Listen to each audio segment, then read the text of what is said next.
Activez vos synapses. Activez vos synapses.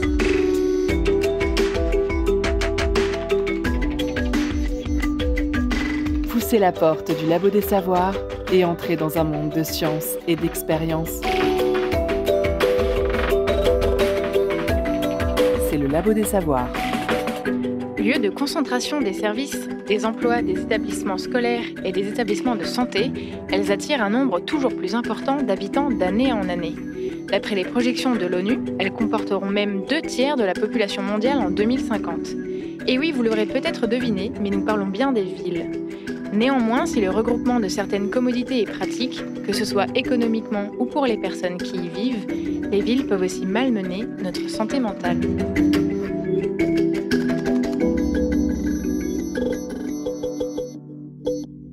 Pour parler de la fabrique de la ville et de ses effets sur notre santé mentale, nous sommes aujourd'hui accompagnés par Claire Daugeard, à distance. Vous êtes architecte et formée en sciences sociales et cognitives appliquées à l'architecture. Vous travaillez dans l'agence City, contraction de Science et City en anglais, qui œuvre pour la prise en compte des dimensions humaines dans les projets urbains. Et d'Emmanuel Gangloff, avec nous en plateau. Vous êtes scénographe et docteur en aménagement du territoire et urbanisme. Vous êtes cofondatrice de l'agence Bien Urbaine et vous vous intéressez plus spécifiquement aux liens entre art et aménagement et aux effets des crises dans la fabrique urbaine. Nous aurons aussi une chronique de Lila, bénévole au labo, sur les villes du futur dans 2 œuvres de fiction qu'elle a choisies. Tu aimes les sciences et tu cherches un bon prétexte pour aller rencontrer celles et ceux qui la font ? Tu as envie d'écrire et de prendre le micro pour parler de sciences, de toutes les sciences ? Nous sommes à ta recherche. Le Labo des Savoirs recrute des étudiants et des étudiantes pour renforcer son équipe. Pousse les portes du labo et rejoins-nous. J'en ai fait part en introduction, l'émission du jour porte sur les liens entre la manière dont nos villes sont fabriquées et notre santé mentale. Pour cette émission, on retiendra la définition de l'OMS. La santé est un état de complet bien-être physique, mental et social, et ne consiste pas seulement en une absence de maladie ou d'infirmité. Tout au long de cette émission, il se peut que l'on utilise indifféremment santé mentale, bien-être, voire qualité de vie. Maintenant que l'on a posé cela, on peut se demander quel est le lien entre cela et la fabrique des villes. Peut-être qu'avant d'en parler, Emmanuel et Claire, vous pouvez expliquer vos domaines respectifs d'expertise que sont l'urbanisme et l'architecture et comment ils interagissent l'un et l'autre. Je peux commencer. Du coup, moi, je suis plutôt spécialisée en urbanisme. Et du coup, peut-être que par rapport à l'architecture, la question qui change, c'est la question de l'échelle. Nous, on s'intéresse particulièrement à l'échelle des territoires. Donc, on peut travailler sur une ville en particulier, mais ça peut être aussi un ensemble de villes. Et en tout cas, c'est l'échelle sur laquelle on est. Alors, ça peut être la ville, le quartier, les espaces publics. L'urbanisme, c'est essentiellement ça. Et après, je rajoute juste une petite chose, c'est que, bien sûr, quand on parle d'urbanisme, on parle aussi d'espace rural. Donc là, aujourd'hui, le sujet, la thématique est centrée sur la ville, mais évidemment aussi qu'on peut aménager le territoire, que ce soit la ville ou les espaces plutôt ruraux. Et en effet, donc moi, je suis plutôt sur l'échelle architecturale, qui est une échelle plus petite, qui est celle du bâtiment, ou en tout cas d'un ensemble de bâtiments quelquefois qui va s'intégrer au sein justement d'un contexte urbain. Et donc là, on va plutôt s'intéresser à l'échelle du bâtiment, des fonctions du bâtiment, de la programmation architecturale, c'est-à-dire de ce qui va se passer dans ce bâtiment. Super, merci, parce que c'est pas forcément évident pour tout le monde de faire la différence entre ces deux disciplines. Emmanuel, vous êtes, on le rappelle, docteur en aménagement du territoire. Est-ce que vous pourriez nous faire un petit panorama historiquement, quelles ont été les différentes politiques successives concernant la fabrique de la ville? Autrement posé, comment l'aménagement des villes a été pensé à différents moments de l'histoire? Alors, c'est un vaste sujet, hein. Je crois que l'émission, je ne pourrais pas y répondre dans l'émission totalement. Mais si on se focalise vraiment sur le sujet des liens entre urbanisme et santé, on peut déjà dire que l'urbanisme tel qu'on le connaît aujourd'hui, on va dire que les grandes théories de l'urbanisme sont arrivées au 19e siècle. Au moment où on concentre, en fait, il y a une concentration des populations, on a un phénomène d'urbanisation, on a des centres urbains qui apparaissent. Alors, les villes ont existé de tout temps, hein, mais à l'échelle où on la connaît, voilà, c'est plutôt à ce moment-là. Et ce qu'on peut dire, bah, voilà, il y a eu plusieurs courants. Alors, on pourrait en parler des heures, donc c'est pas l'objectif, mais il y a eu notamment un courant qui nous intéresse particulièrement, qui est l'urbanisme fonctionnaliste, où on a décidé en fait dans les villes de l'organiser pour finalement pour des raisons hygiénistes, c'est-à-dire de faire en sorte que on ait des réseaux, un assainissement, on traite un peu les circulations, la manière dont on circule en ville, dont les flux circulent aussi. Et donc ça, c'est quelque chose qui était présent assez, enfin, au début de la naissance de l'urbanisme au 19e siècle. Et on peut dire que ces préceptes d'hygiénisme ont été redécouverts avec la crise sanitaire. J'aurai peut-être l'occasion d'en reparler un peu, mais en tout cas, tout ce qui était lien entre urbanisme et santé, on en parlait. Heu, C'était un sujet, hein, parmi plein de thèmes, comme la mobilité, la question du logement en ville, et cetera. Mais avec la crise sanitaire, bah, on a remis un coup de projecteur là-dessus. Je pense qu'il y a pas mal de choses qu'on a redécouvert finalement avec cette crise sanitaire. Effectivement, on aura l'occasion d'en discuter tout à l'heure. Merci. Et Claire, de votre côté, vous êtes architecte spécialisée dans la prise en compte des dimensions cognitives et sociales dans les projets urbains. Est-ce que s'intéresser à la manière, à l'expérience vécue, pardon, des logements et des espaces publics, c'est quelque chose de nouveau dans les domaines de l'architecture? Et par quel prisme vous abordez la question de la santé dans vos projets? Alors oui, c'est une excellente question. Comme Emmanuel vient de le dire, c'est vrai que ce sont des questions qui quand même datent de quelques décennies, voire même siècles, puisque les premières études ethnographiques et donc d'observation participante, elles datent un petit peu de 1940 à peu près, avec l'école de Chicago notamment. Et puis, on a une discipline qui s'appelle la psychologie environnementale qui, elle, s'intéresse depuis les années 70 peut-être au stress urbain et aux nuisances urbaines. Donc, c'est quelque chose qui est quand même préexistant, mais c'est vrai qu'aujourd'hui, on voit un intérêt grandissant pour l'expérience vécue, et notamment avec l'apport des sciences humaines, comportementales et cognitives, à travers notamment l'expérimentation, c'est-à-dire qu'on va essayer de mieux comprendre comment ces espaces sont vécus, aussi à travers des parcours urbains, des parcours sensoriels, émotionnels, qui vont nous permettre de vraiment capter l'expérience que les personnes ont des espaces publics ou du coup des espaces à l'intérieur des bâtiments. Donc, ça va nous permettre de mieux comprendre quel est l'impact, par exemple, de la surstimulation des villes sur notre santé mentale et de voir que il y a des recherches aujourd'hui qui disent qu'il y a une corrélation quand même entre le fait de vivre dans un espace très dense, dans une ville très dense, avec l'émergence de troubles mentaux. Donc ça, ce sont des choses qui, petit à petit, viennent agrandir cet intérêt pour l'expérience vécue. Alors, je me permets juste de rebondir sur un aspect que je trouve intéressant. Est-ce que ça veut dire que historiquement ou de manière traditionnelle, les personnes formées en architecture n'étaient pas forcément outillées en fait pour bien décrire l'expérience vécue des personnes, des bâtiments, des logements, ce genre de choses? Et que c'est là où les sciences cognitives et comportementales de manière générale, les sciences sociales, peuvent apporter quelque chose de plus, si je puis dire, pour être un outil. Alors oui, absolument, et je pense que c'est encore le cas aujourd'hui, bien qu'en école d'architecture, on a des cours de sociologie urbaine, on n'a pas de cours de psychologie environnementale, encore, enfin en tout cas en France, ça arrive au Canada par exemple. Euh, et donc les sciences comportementales appliquées à la ville ou aux espaces urbains et architecturaux, ça c'est sûr que c'est vraiment un nouvel apport qui est très important aujourd'hui. Et vous, de votre côté, Emmanuel? Bah, je rejoins tout à fait le propos de Claire. Hem, enfin, c'est quelque chose qui arrive et puis nous, en tout cas, du côté de Bien Urbaine, on se pose vraiment ces questions-là de comment outiller en fait, les différents professionnels, de l'urbanisme notamment, sur ces sujets qui sont émergents et qui se complexifient aussi énormément parce que, hem, le monde de l'urbanisme est un monde, complexe. On a plein d'injonctions, différentes, sur plein de sujets, la question des transitions, la question de la santé. Enfin, c'est quelque chose qui aujourd'hui, apparaît comme éminemment complexe donc l'enjeu aussi, c'est de retrouver des manières de faire, d'outiller, les professionnels et surtout aussi de faire en sorte que la parole circule, enfin que notamment les citoyens soient intégrés à ça puisque, ben, on œuvre pour la fabrique de la ville de demain et il faut tirer tout le monde ensemble pour aller vers des changements. Donc ça, je pense que c'est aussi important. Et donc là, on en a discuté, donc Claire en a dit 2 mots. C'est quoi les risques, entre guillemets, qui surviennent, quand on habite, en ville?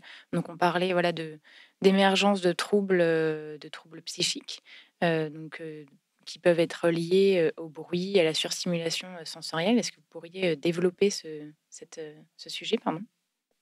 Oui, alors c'est qu'il y a des recherches qui ont été faites notamment sur le développement des enfants dans des villes qui sont extrêmement denses et plus il y a une corrélation entre le fait que la ville soit de plus en plus dense avec le fait d'avoir la possibilité de développer ces troubles mentaux. Donc il y a différents troubles. Là, en l'occurrence, certaines recherches se passent sur la schizophrénie, par exemple, ou sur la dépression, ou aussi sur d'autres troubles mentaux. Mais ce qui est mis en avant, c'est que, en effet, la surstimulation de l'espace urbain, que ce soit par le visuel, donc l'ensemble des stimulations visuelles, que ce soit les publicités, le bruit, les luminaires, etc., enfin, le bruit lumineux, je veux dire, et ce qui fait partie de l'acoustique. Donc, en effet, le bruit, les nuisances sonores sont très impactantes pour certaines personnes, aussi pour les personnes avec des particularités telles que l'hyperacousie, donc des personnes qui vont peut-être percevoir le bruit d'une manière encore plus forte que d'autres. Ça, c'est ce qui fait que la ville peut avoir ou peut être très difficile à s'adapter pour certaines personnes.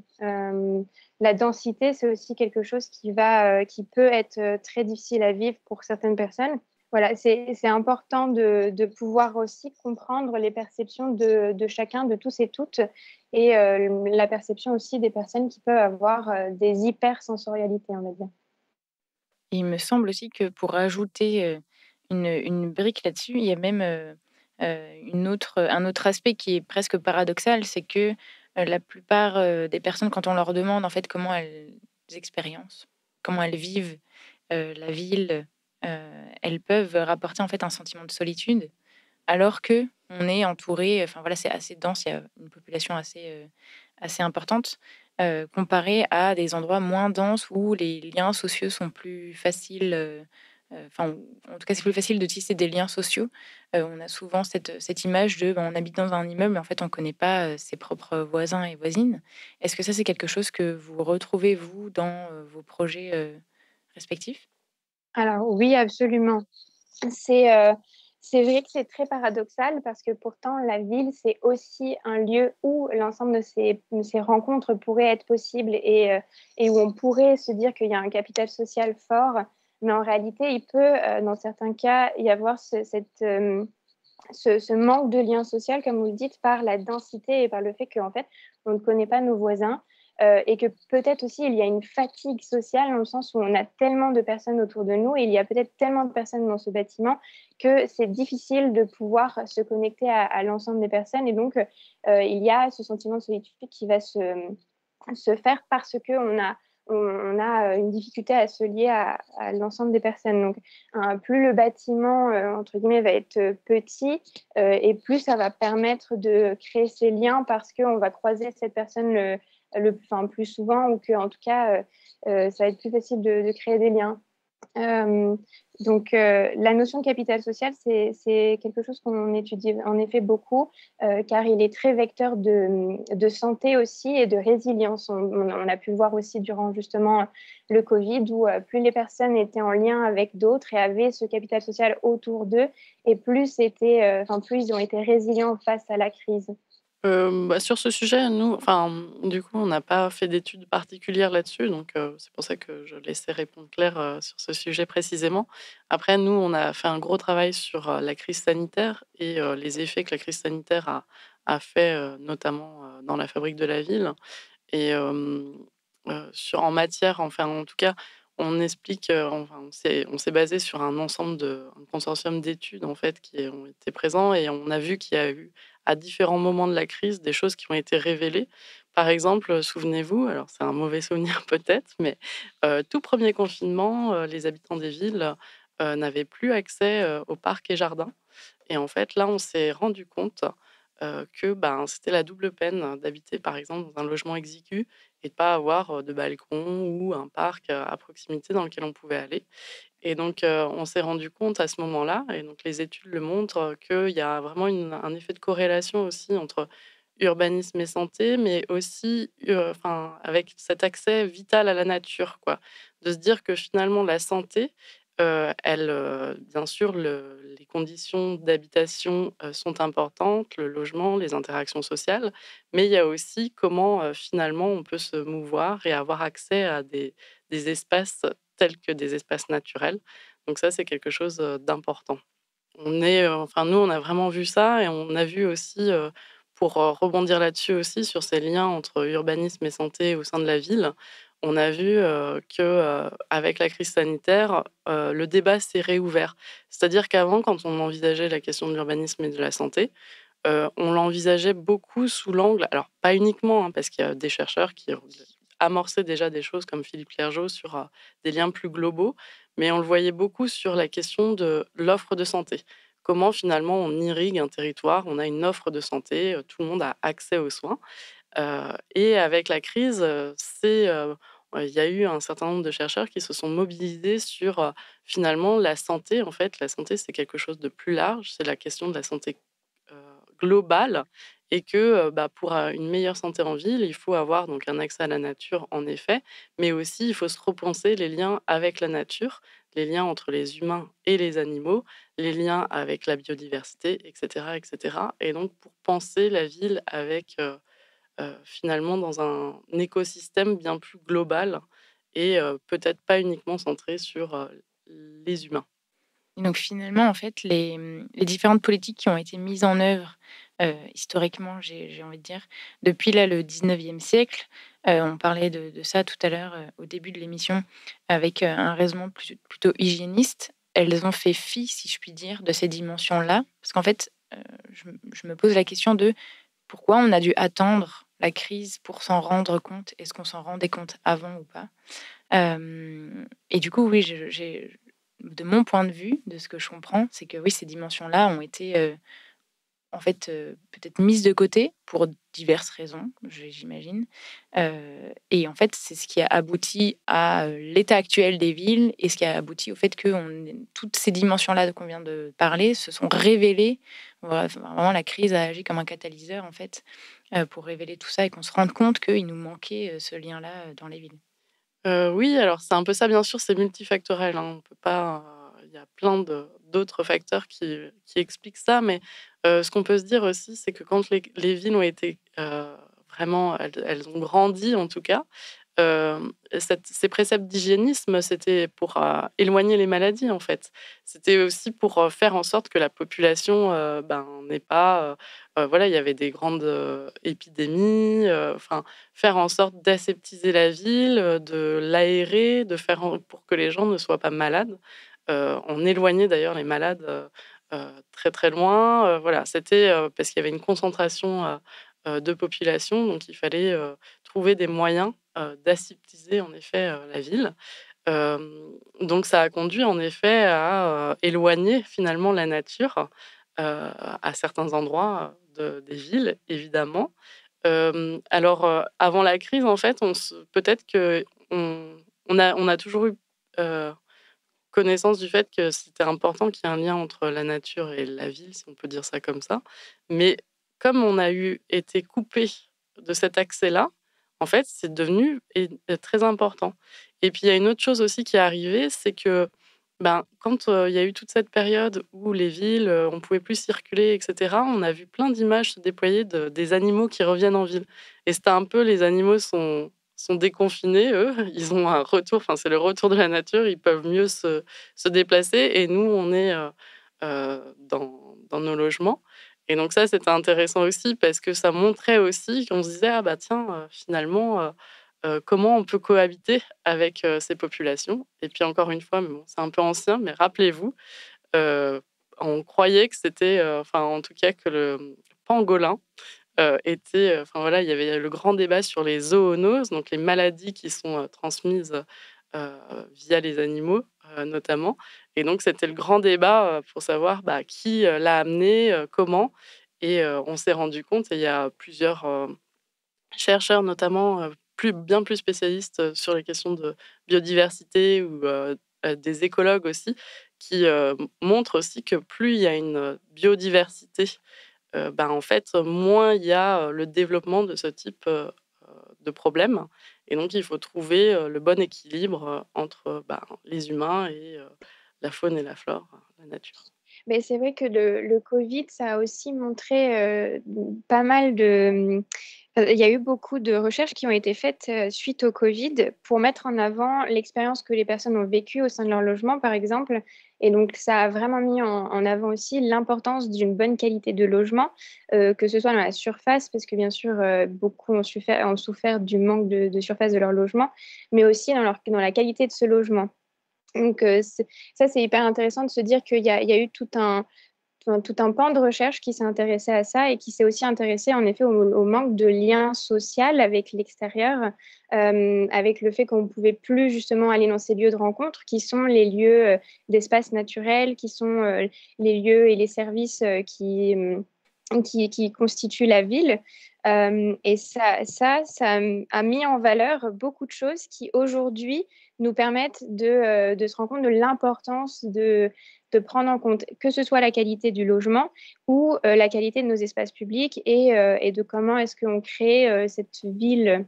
Donc, voilà, une idée qui est apparue aussi, c'est celle de la ville du quart d'heure, qui permet d'avoir autour de chez nous l'ensemble des services nécessaires, que ce soit à notre bien-être social, à notre bien-être psychologique et à notre santé physique, avec donc les services de santé dont on parlait, mais pas que, aussi voilà, l'ensemble des besoins qu'on peut avoir de vivre bien dans notre ville et dans notre quartier et autour de chez nous, sans nécessairement avoir besoin de se déplacer avec les transports publics, par exemple.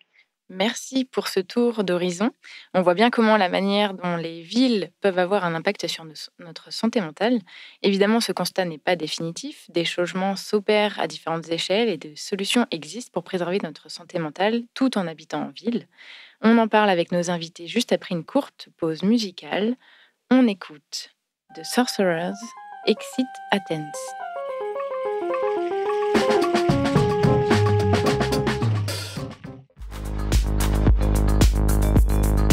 C'est bon à savoir. C'est bon de savoir. C'est le Labo des Savoirs. Nous venons d'écouter Exit Athens de The Sorcerers.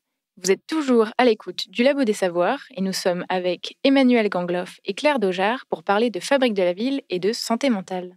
Nous avons dernièrement traversé une crise sanitaire, on l'a évoqué dans la première partie de cette émission, qui a amplifié et accéléré des tendances de déménagement à l'œuvre avant la crise. Une étude récente de la plateforme d'observation des projets et stratégies urbaines, publiée en février 2023, note que les personnes qui changent de lieu de vie sont motivées par, je cite, le désir de vivre à la campagne, le rejet du mode de vie urbain, emploi de bureau, cadre de vie exigu, et la recherche d'un logement plus vaste, d'un extérieur, balcon, jardin ou d'une maison. C'est assez peu étonnant compte tenu de ce qu'on a abordé en première partie. Pendant les confinements, il a fallu vivre dans un espace qui est peut-être convenable quand on n'y est pas toute la journée, mais qui devient trop juste quand on y passe toute la journée. Il a fallu cohabiter davantage avec son voisinage, peut-être que l'entendre beaucoup plus que d'habitude. Et selon notre lieu d'habitation, c'était pas forcément évident d'être surstimulé sensoriellement, comme on l'a pu l'évoquer. Et enfin, le kilomètre accordé pour sortir ne permettait pas d'atteindre pour tout le monde des espaces verts pour se ressourcer.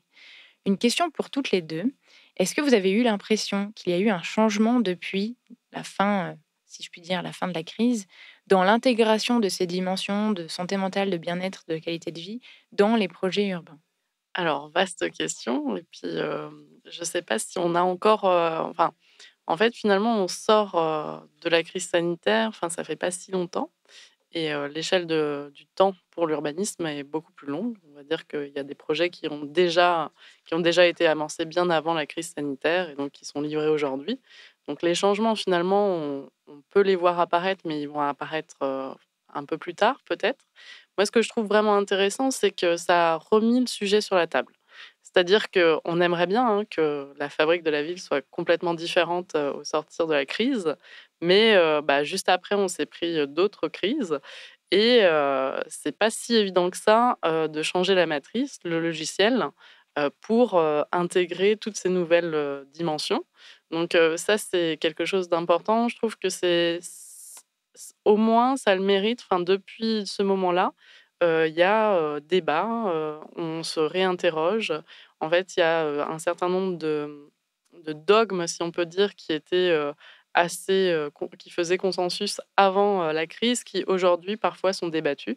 La place de la biodiversité, la question de l'artificialisation des sols, c'est des sujets en fait qui reviennent avec force aujourd'hui. Donc ça, c'est quelque chose qui me semble très important. Sur un autre pan qui est plutôt celui, encore une fois, de l'expérience vécue, on voit bien que, il y a eu donc en effet des recherches qui ont mis en avant l'impact que ça avait de rester enfermé chez soi et aussi l'impact de ne pas pouvoir sortir, que ce soit, avoir le contact avec, les espaces naturels, mais aussi avec les autres, hein, comme on le disait. Mais ça a aussi permis aux habitants eux-mêmes de prendre, compte de l'importance de leur logement et de comment l'aménager et de peut-être, avoir un logement qui leur plaît ou qui soit confortable. Et ça, il y a eu des changements, je pense, peut-être même à l'échelle très personnelle, qui a été une envie de mieux prendre soin de son logement ou peut-être une envie aussi d'en partir, du coup, de partir à la campagne ou en tout cas dans des espaces plus grands avec un espace vert. Et donc, c'est vrai qu'à cette échelle-là, on peut voir des changements déjà et puis on peut voir des changements aussi dans la manière dont on va fabriquer les logements aujourd'hui.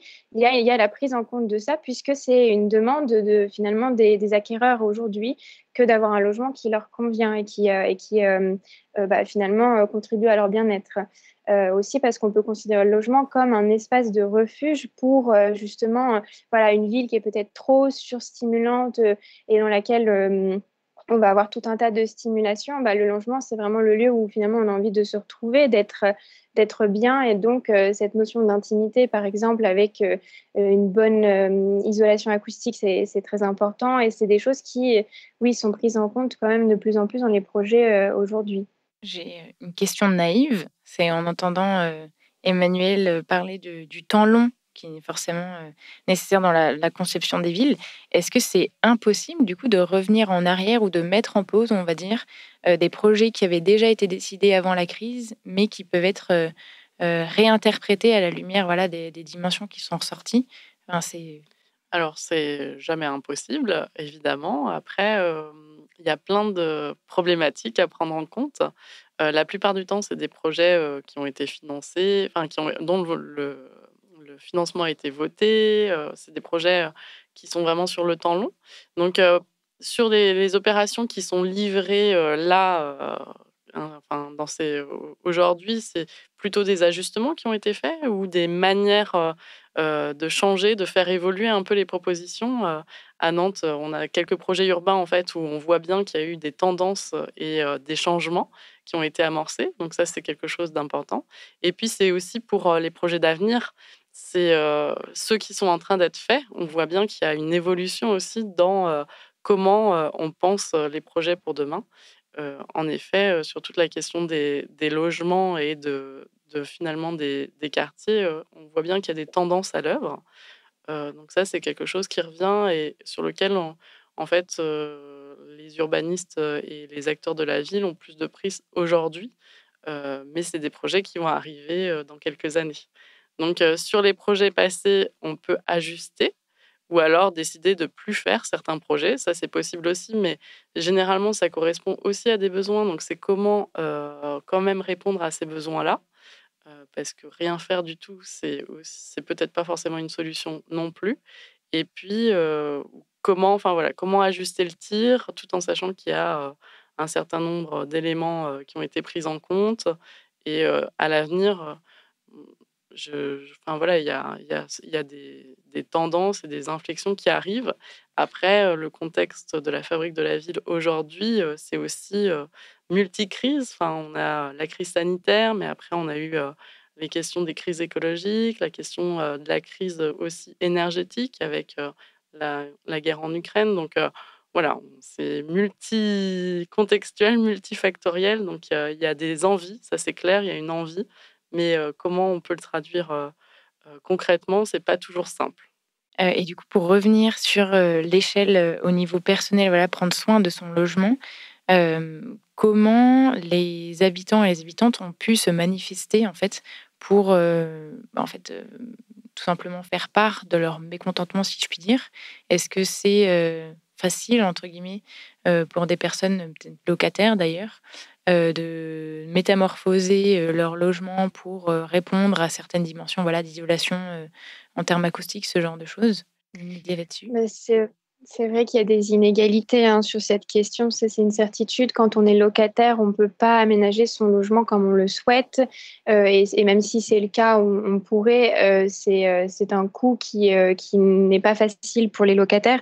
Donc c'est vrai que c'était plutôt les personnes qui étaient propriétaires qui ont eu cette chance, on va dire, de pouvoir, réorganiser, réaménager, penser, peut-être à aussi, enfin, c'est les personnes qui avaient des jardins, se sont beaucoup intéressées à l'idée de jardiner et cetera, qui sont d'ailleurs des activités qui sont très propices à une bonne santé, mentale. Pour les locataires, il y a quand même certains retours qui ont été faits de personnes qui ont choisi de réaménager, tant pis, leur logement comme ils le souhaitaient, ou je ne sais pas s'il est si facile que ça de faire des retours auprès des propriétaires.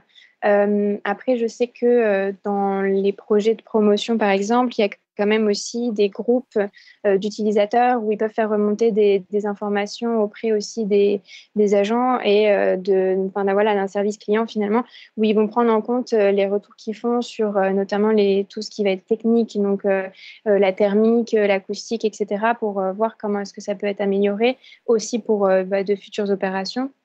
Donc ça, c'est des choses qui sont aussi, je pense, de plus en plus prises en compte, même par les promoteurs, dans leurs projets. Et il y a un élément aussi, pour rebondir sur cette question, c'est aussi la question des communs, qui s'est posée. Dans les logements, en fait, avoir accès aussi, quand on habite, dans un immeuble, à une salle en commun, un espace, en commun, voilà. Donc ça, c'est quelque chose qui est revenu aussi pendant, en tout cas, la crise sanitaire et qui perdure.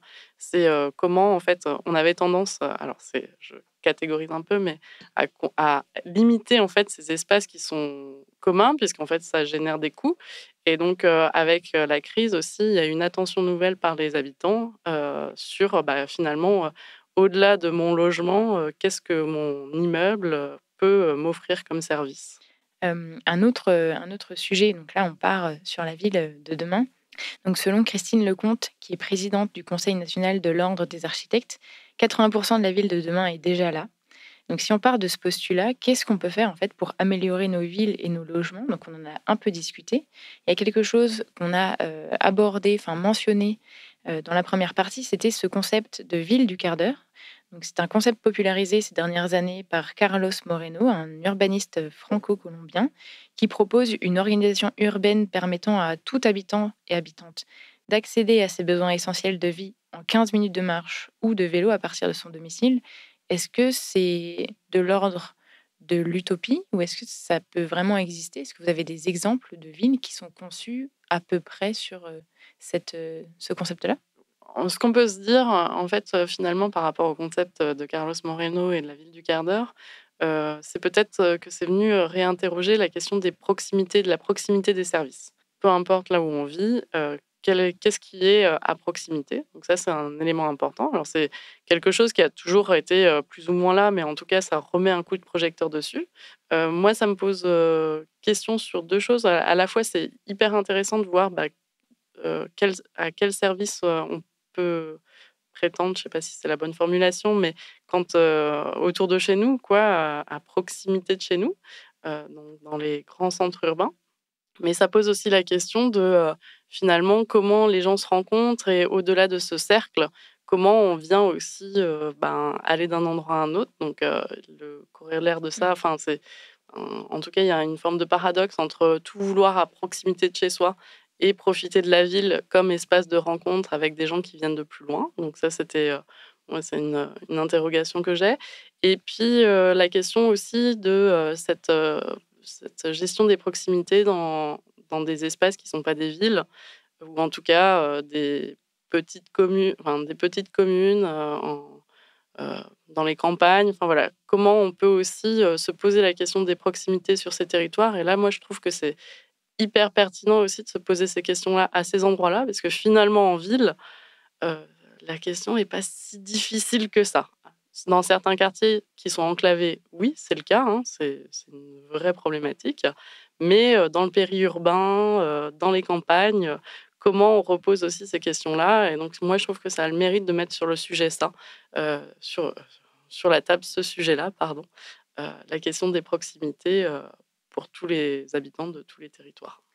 Ben, ce qui peut être intéressant à l'échelle de la ville, c'est la mutualisation des fonctions de certains espaces, hein. On parle aujourd'hui de voir comment est-ce qu'on peut utiliser ces espaces qui sont utilisés finalement à des temps très précis comme l'école qui va être utilisée voilà, chaque jour de la semaine mais pas le week-end. Et comment est-ce que ces cours d'école pourraient être aussi réutilisés d'autres manières. Et ça, c'est très intéressant de se poser ces questions-là, je pense. Et la ville du quart d'heure peut-être fait poser ces questions aussi. Donc, Ce serait hyper intéressant de voir effectivement comment ces différents lieux peuvent être utilisés, habités, enfin une cour d'école ou une école de manière générale le week-end. Est-ce que ça peut être mis à disposition voilà, des habitants, des habitantes s'ils veulent en fait, organiser une fête de quartier ou une projection de cinéma, que sais-je, voilà, différentes choses. C'est vrai que j'y avais jamais pensé personnellement. Je trouve que c'est une idée hyper intéressante. Et peut-être la deuxième chose dont on avait pu discuter, c'est tout ce qui est restauration d'espaces, des espaces pardon, de restauration cognitive dans les villes, notamment avec les espaces verts. Je crois que c'est vous, Claire, qui pourrez le mieux en parler peut-être? Oui, ben, absolument. C'est-à-dire qu'on a déjà évoqué à quel point la biodiversité et les espaces verts sont importants. C'est vrai qu'il y a des recherches, notamment en psychologie environnementale, qui datent maintenant bien des années 80, qui démontrent l'aspect restaurateur pour nos ressources cognitives des espaces verts. C'est-à-dire que quand on va dans un espace vert, on va se ressourcer au point où les études montrent que si on a une tâche cognitive à faire avant, par exemple, enfin voilà, on a une tâche cognitive à faire.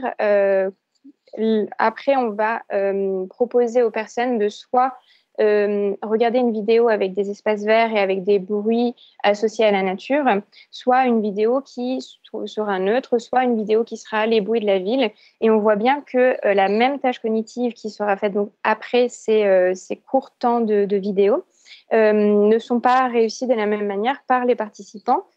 Suite à l'immersion dans un espace vert, on va dire, ou une vidéo neutre, ou bien l'immersion dans des espaces qui sont peut-être surstimulants comme ceux de la ville. Et donc, c'est là où on voit qu'en effet, il y a vraiment une amélioration de la ressource cognitive quand on est dans des espaces verts. Et ça, c'est très important de le prendre en compte dans la ville et de se dire peut-être que ce qu'on peut faire, parce que la ville, on ne peut pas la changer entièrement, hein, comme on voit, il y a 80% du bâti qui est déjà existant de toute façon, mais c'est se dire comment est-ce qu'on peut apporter ces espaces ressources comme des petites bulles au sein de la ville qui peuvent au moins permettre d'avoir ces temps de ressourcement, en fait. Avant la pause musicale, j'évoquais le fait que le secteur de l'aménagement urbain allait être contraint, notamment par l'application de la loi climat et résilience de 2021. La France s'est donné l'objectif d'atteindre le zéro artificialisation nette des sols, ZAN pour les intimes, en 2050, avec un objectif intermédiaire de réduction de moitié de la consommation d'espaces naturels, agricoles et forestiers d'ici 2030. On sait qu'il y a toujours une différence entre l'existence d'une loi et son application, mais là, a priori, pas d'autre choix que de densifier les habitats. Emmanuelle, vous êtes enseignante au Japon, entre autres casquettes. Là-bas, la densité des villes n'a rien à voir avec celle que l'on connaît ici en France. Comment est vécue cette densité au Japon? Alors, donc en effet, hein, la question, enfin, je trouve que ce qui est intéressant aussi pour nous en Europe, c'est de voir un peu comment on fait les choses différemment dans d'autres pays. Et donc, j'ai l'occasion d'aller au Japon chaque année pour donner des cours et enseigner. Et en fait, j'observe des situations là-bas qui sont très différentes de chez nous, notamment parce que ben il y a des villes qui sont très grandes, des mégalopoles, Tokyo, une ville immense, avec une densité de population très importante, qui n'a rien à voir avec chez nous finalement, et une organisation urbaine qui fonctionne quand même.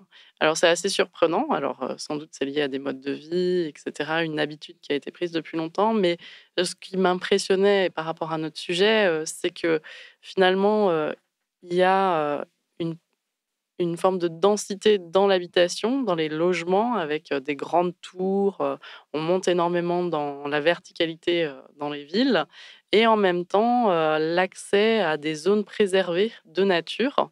On voit que la, limite entre ville et nature est beaucoup plus nette, ce qui fait que quand on sort d'une zone urbanisée, on peut avoir accès à la nature à certains endroits et qu'il y a une forme de privilège aussi, d'accéder dans des espaces, magnifiques, autour des villes. Enfin voilà, il y a ce côté-là qui est intéressant et qui, moi, me pose beaucoup de questions par rapport à nous et l'organisation du territoire, notamment en France, où on a des continuités, de zones urbaines, sur, plein d'endroits. Donc moi, ça me pose beaucoup de questions là-dessus et puis aussi sur, la fonction des parcs, des grands parcs qu'il peut y avoir en ville, des différents espaces, qui sont présents, les parcs et jardins, voilà, comment les gens les utilisent aussi et comment ça répond à des fonctions qui ne sont pas forcément dans les logements. Alors Claire, je ne sais pas si vous avez, vous, pu observer dans votre expérience d'autres villes, d'autres manières de faire, d'autres densités et comment c'est vécu par les habitants et les habitantes. C'est extrêmement intéressant ce que vient de dire Emmanuel parce que c'est vrai que on va avoir le fait de pouvoir avoir accès directement à des espaces verts qui sont réellement des espaces naturels ou en tout cas peut-être un peu plus naturels que certains espaces qu'on peut avoir dans les villes qui restent que la biodiversité de ces espaces sont réduites. Euh, Néanmoins, il y a beaucoup de recherches qui démontrent aussi de psychologie environnementale ou en tout cas de sciences cognitives qui démontrent l'impact que la densité a sur notre bien-être et notre santé mentale et notamment les tours. C'est-à-dire que les espaces qui sont extrêmement denses avec des hauteurs de bâtiments qui sont très hautes sont en général bien moins vécus, beaucoup moins bien vécus par les habitants et habitantes parce que ça peut générer aussi de la peur, de l'anxiété, du stress et aussi un manque de confiance envers l'autre parce que, encore une fois, il y a tellement plus de personnes qu'il y a ce manque de confiance qui va apparaître, il y a le lien avec l'autre qui va se dissoudre un petit peu. Enfin, voilà, donc c'est vrai que la densité, elle a quand même un impact important. Donc les petites villes, de nos plus petites villes, on va dire, sont extrêmement intéressantes à vivre en tant qu'habitant-habitante, mais c'est vrai que pour la biodiversité, c'est plus problématique. C'est un débat qui est intéressant à avoir. Mais on peut voir aussi qu'il y a d'autres manières peut-être de construire où on ne parle pas de faire une densité avec des tours tout de suite, mais juste de redensifier, d'avoir moins de pavillons, mais d'avoir plus d'habitats partagés de petite hauteur ou qui se rapprochent d'une manière de construire pavillonnaire, hein, des espaces mitoyens, par exemple, de l'habitat partagé avec une communauté qui se crée à l'intérieur, etc. Ça peut être intéressant de voir comment est-ce qu'on peut développer un équilibre entre les deux, j'ai l'impression. Et donc, pour mieux se projeter dans la ville du futur, on peut regarder ce qui est fait dans des villes plus denses ailleurs qu'en France, mais on peut aussi peut-être voir pour s'inspirer des œuvres de fiction. Lila, bénévole au labo, s'est prêtée au jeu de l'analyse de quelques œuvres, c'est bien ça ? Tout effectivement. Vous commencez à me connaître, mon truc c'est le ciné et la SF. Alors quand on m'a parlé d'urbanisme et de santé mentale, c'était une occasion pour moi de se pencher sur comment voit-on les villes et les infrastructures du futur dans les œuvres de SF. Est-ce qu'il y a des points communs ou des différences notables ? Certaines villes sont-elles adaptées pour prendre soin de notre santé mentale ? Eh bien on va voir ça tout de suite. Pour cette chronique, j'ai choisi 2 exemples. Le Chicago de 2035 de iRobot et le Las Vegas de 2049 de Blade Runner 2049. Alors on va commencer par les points positifs. Un point commun que j'ai constaté dans ces villes, c'est l'accessibilité et le confort. Dans le futur, la vie est plus facile car les corvées sont prises en charge et des industries entières sont consacrées à l'unique but d'alléger l'effort des humains. Je pense notamment aux androïdes de iRobot, de véritables majordomes mécaniques, construits pour répondre à presque tous les besoins. Plus besoin donc de faire ses courses ou de faire le ménage, un robot tout équipé le fait pour vous. On peut le voir dans le film iRobot, ça ne se limite pas aux androïdes, on trouve aussi l'intelligence artificielle Wiki qui gère la sécurité, le traitement des données, le recensement de la population, à peu près tout donc. C'est un poids qui s'enlève des épaules humaines, confier les tâches pénibles, ingrates ou difficiles aux IA, ça pourrait très bien mener à enlever une charge de stress et donc quelque part à améliorer notre santé mentale. Même dans le transport, tout est simplifié. Les voitures autonomes de iRobot se construisent toutes seules. Les vaisseaux volants de Blade Runner 2049 sont accessibles à tous. Dans tous ces médias, les trucs chiants sont soit pris en charge par des robots, soit simplifiés d'une manière ou d'une autre. Dans ces villes du futur, l'intelligence artificielle est devenue notre allié et est utilisée dans le paysage urbain. Autre chose sympa, c'est les infrastructures de médecine. Dale Spooner, le héros de iRobot, a le bras droit et une grosse partie du poumon reconstitués artificiellement après un accident de voiture sans que ça laisse de cicatrices ou de séquelles physiques graves. L'existence d'infrastructures de médecine aussi efficaces pourrait très clairement améliorer notre santé mentale également. Dernier point positif que j'ai trouvé, d'un point de vue strictement urbain, les villes-cités sont des villes qui se sont révolutionnées en matière d'énergie. L'une des solutions serait de chercher les ressources ailleurs que sur Terre, comme dans Blade Runner où la plupart de la population humaine a migré sur Mars et relâche ses ressources sur Terre. L'autre solution, c'est de rester sur place, mais de développer sa technologie et de l'inclure dans l'urbanisme à fond, comme dans iRobot, où les IA gèrent les ressources. Maintenant, moins sympa, on va parler des points négatifs. J'ai parlé du fait que tout était automatisé, plus accessible, plus simple. J'ai parlé de médecine, de ressources, mais là, on va parler de justice sociale. Vous le savez peut-être, mais la disparité entre les classes sociales, ça se distingue dans l'urbanisme d'une ville. Et une trop grande disparité, ça n'améliore pas du tout la santé mentale. iRobot et Blade Runner ont le même concept de séparation. Les plus riches ont droit aux meilleures infrastructures, tandis que les plus pauvres n'ont pas ou peu accès aux mêmes services. Dans Blade Runner, Las Vegas a un concept de robots esclaves nommés les réplicants, construits par bio-ingénierie, semblables en tout point aux humains, possédant des émotions et sentiments humains et pourtant relégués au rang de sous-personnes. Et même parmi les humains, il existe une séparation assez notable entre les élites et la population. Dans iRobot, certains androïdes sont beaucoup trop chers pour une partie de la population. On voit la différence d'urbanisme quand on quitte les quartiers scientifiques et aisés, avec des maisons et des apparts de banlieue beaucoup plus semblables à ce qu'on a aujourd'hui, tandis que le centre-ville est tout automatisé. Autre point négatif, les infrastructures de santé mentale sont présentes, mais pas d'évolution quant à la prise en charge efficace des troubles psychologiques des héros. Le syndrome post-traumatique de Dell dans iRobot est à peine pris en charge, la souffrance des réplicants sont ignorées dans Blade Runner du fait de leur statut d'esclaves, et les humains de Blade Runner sont quant à eux livrés à eux-mêmes et se perdent dans les plaisirs du jeu et du sexe proposés par le futur Las Vegas. On pourrait penser que puisque la santé physique est mieux prise en charge, la santé mentale le serait aussi, mais bien pas dans ces villes. Globalement, les exemples donnés donnent une vision un peu angoissante du futur, avec un confort et une plus grande facilité à accéder à certains services, certes, mais où la santé mentale est un peu mise de côté. Les plaisirs sont parfois offerts comme une forme de distraction aux problèmes sociaux, le Las Vegas de 2049 restant Las Vegas. Personnellement, je pense que tout n'est pas perdu. Il faut rester optimiste et se rappeler que tout ça, c'est de la fiction. Alors pour éviter de finir comme dans Blade Runner, on se bouge et on vote à gauche. Merci Lila pour ce travail très stimulant. Quant à vous, Emmanuel et Claire, que pensez-vous des représentations des villes dans la culture populaire ? Est-ce que vous avez l'impression que les œuvres de fiction donnent des alternatives crédibles concernant les villes du futur ? On a une vision, en tout cas celle qu'on peut voir le plus souvent, ce sont des bâtiments qui sont en effet assez souvent de très haute hauteur, avec beaucoup de verdure, qui sont assez organiques. Donc ça, c'est intéressant de voir qu'on veut retourner vers des formes beaucoup plus organiques, beaucoup plus rondes, beaucoup plus inspirées de la nature. Il y a cette idée aussi du biomorphisme qui est hyper intéressante, où on va s'intéresser à comment l'écosystème naturel fonctionne et comment est-ce qu'on peut le copier ou en tout cas s'en inspirer pour nos bâtiments. Donc on a un peu cette image des très grandes villes avec des bâtiments tout en verdure et puis voilà. Tout ça c'est hyper intéressant, mais c'est très complexe parce que déjà dans la logistique, maintenir un bâtiment avec beaucoup de verdure autour, c'est finalement très difficile. La thermique ou la qualité de l'air à l'intérieur des bâtiments n'est pas si facile non plus, avec une humidité qui serait éventuellement forte.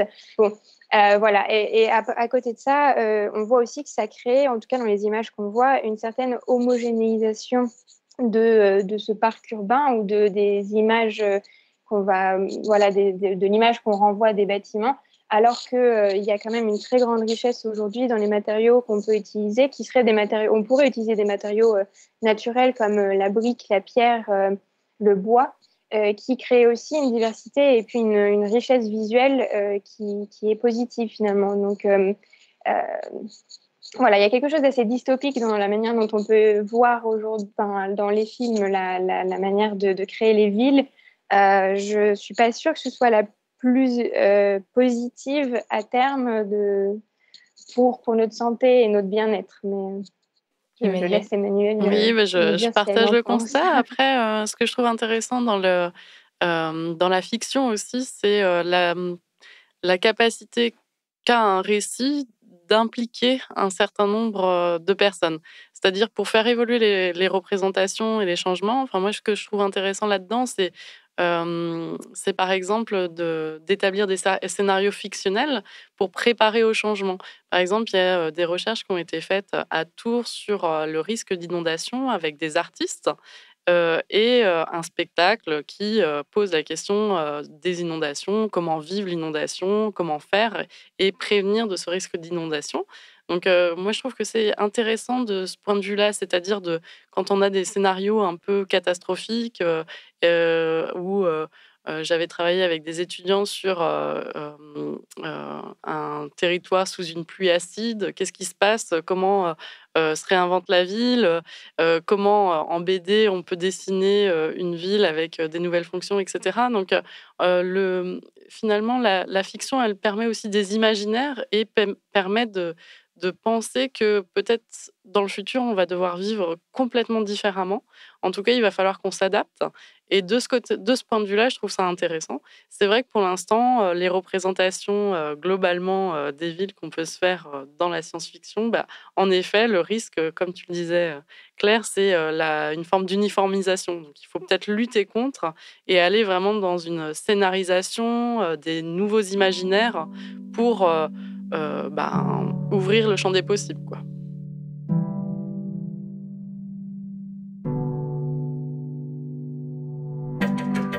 Merci à Claire Daujar et Emmanuelle Gangloff pour ces échanges précieux. Merci également à Lila pour sa chronique.